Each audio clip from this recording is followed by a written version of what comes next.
રાજપીપળામાં મહારાજા ગોહિલ પરિવારના કુળદેવી હરસિદ્ધિના મંદિરે તલવાર મહાઆરતીનું આયોજન કરવામાં આવ્યું હતું, જેમાં રાજપૂત સમાજના 201 યુવાનો સામેલ થયા હતા।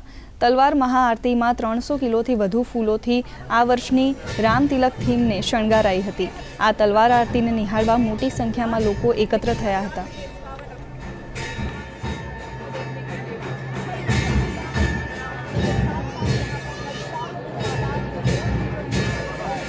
હરસિદ્ધિ માતાના પ્રાંગણમાં છેલ્લા 12 વર્ષોથી તલવાર મહાઆરતીનું આયોજન કરવામાં આવે છે, જેમાં રાજપૂત યુવાનો દ્વારા તલવારબાજી દ્વારા માતાજીની આરાધના કરવામાં આવે છે। છેલ્લા આ તલવાર મહાઆરતી માટે અમે છેલ્લા 5 મહિનાથી તાલીમ લઈ રહ્યા છીએ અને અલગ અલગ ગામોમાં જઈને રાજપૂત યુવાનોને તાલીમ આપી રહ્યા છીએ।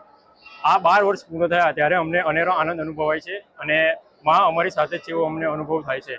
6 જિલ્લાના રાજપૂત યુવાનો આ તલવાર મહાઆરતીમાં ભાગ લે છે। આવનારા વર્ષોમાં અમારો એવો ઉદ્દેશ્ય છે કે સમસ્ત ગુજરાત નહીં પરંતુ સમગ્ર વિશ્વના યુવાનો આ તલવાર મહાઆરતીનો ભાગ લે અને તલવાર મહાઆરતી વિશ્વભરમાં પ્રખ્યાત થાય।